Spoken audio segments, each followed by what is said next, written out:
Today we're going to focus on Ujjayi Pranayama, which is an accessible, universal breathing technique. It has almost no limitation. Anybody can do it at any time of day. It is often misdirected in yoga classes, however, with too much focus on constriction of the throat and a really aggressive contraction of the abdominal muscles, which absolutely makes breathing and moving safely and at all possible.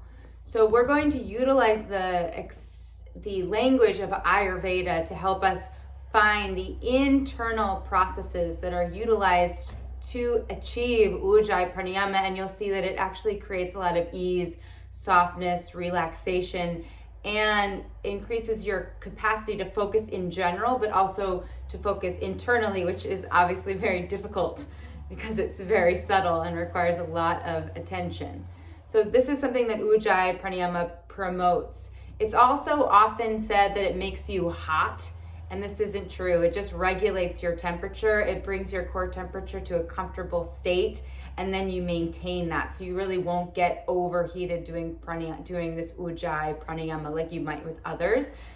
And it's really wonderful for regulation of blood pressure and anxiety and things like this, in addition to being able to practice it in a yoga class where it helps you maintain control and attention and ease in all postures and transitions. This is why it's used. But you can absolutely use it off the mat, and you should. It can be a regular breathing practice. So find yourself in a comfortable seat, which doesn't need to be cross-legged. It doesn't need to be on the floor. You could sit on a chair. Just make sure you move far enough forward that your feet can touch the ground so that you have the capacity to engage through the pelvic bowl.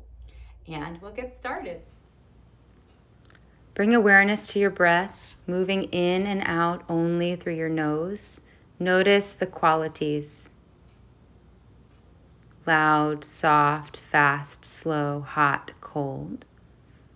Bring your hand to your abdomen, your thumb at your navel, 4 fingertips below your navel.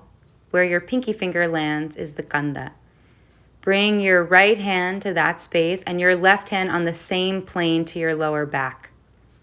Because this area is not just in the front, nor is it in the back, it's everywhere.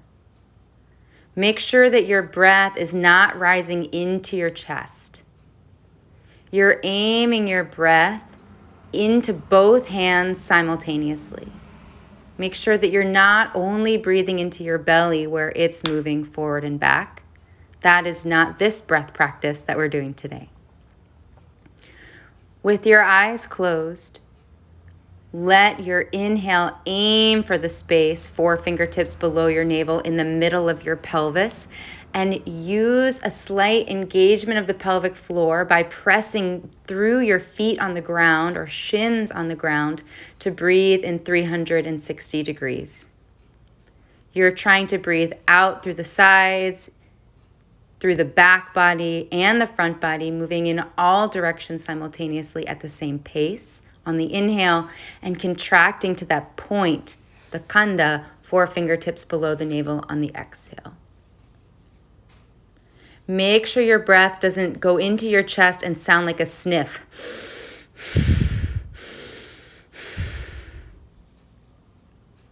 You're looking for a breath that has a deep tone. We're going to take this breath practice, breathing with a low, even, smooth tone, where the inhale and the exhale sound identical to each other, into a rhythmic breath practice, where you'll be inhaling for 5, holding, and exhaling for 5. Inhale 5, 4, 3, 2, 1, hold. Exhale 5, 4, 3, 2, 1, hold. Inhale 5, 4, 3, 2, 1. Exhale 5, 4, 3, 2, 1. Continue on your own. Be smooth. You can always go slower. Just make sure that your inhales and exhales sound the same. They're the same depth of tone, not high-pitched but low-pitched, not dry but slightly heavy and moist. If they're dry, it will contract your throat and make it feel constricted. When you're breathing, that you'll notice that your abdomen is not moving forward tremendously, your chest is not lifting tremendously, because you're breathing in all directions, forward, back, and on all diagonals. And so there is a stillness with all of this action. You will feel very calm and perceptive.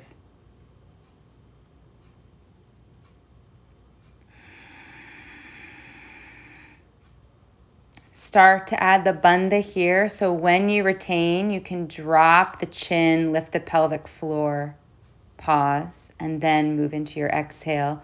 Do the same at the end of the exhale before the inhale.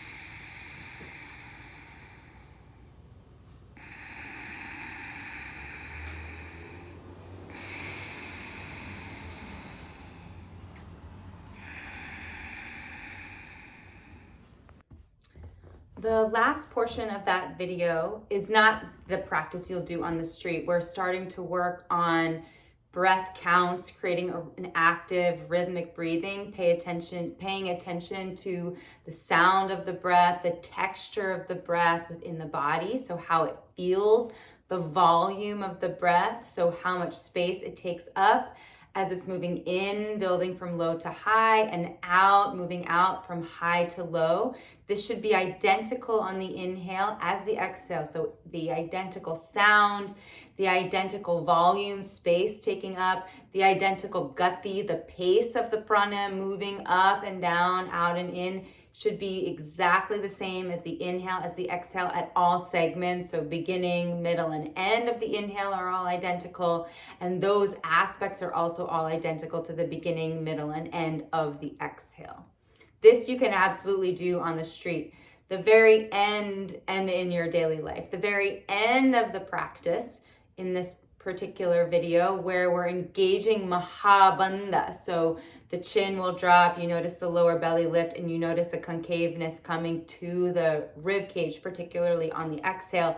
This is something that's really exclusively done in asana and pranayama, but it's good to practice just kind of casually, because like in the previous videos from this week, where there were demos on Uddiyana Bandha Kriya, it requires a lot of practice to create such softness in the abdomen, because often we are either having our abdominal cavities just completely relaxed, and so our back rounds like so, or they're hyper engaged, which creates all kinds of digestive problems and back pain and stuff like that. So this is Ujjayi Pranayama.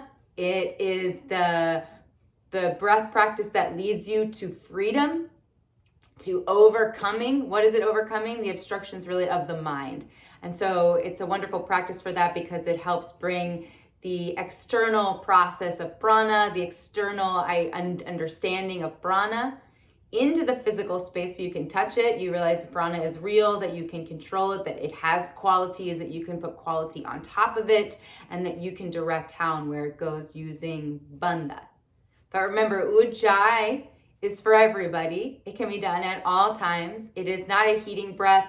And you can notice if you're going after the sound of your breath through constriction of the throat, you're looking for the constriction to create the sound, you will miss the whole point. It creates dryness in this breath, whereas this breath is made from an inherent soft, stable, kind of heavy, moist breathing. The breath has a low tone. This is very different than if you're just constricting the breath by itself. So look for the sound, and then the throat action will follow. Let the form of the structure follow the function that you're looking for. If you have any questions, send me a message or post below. Thanks.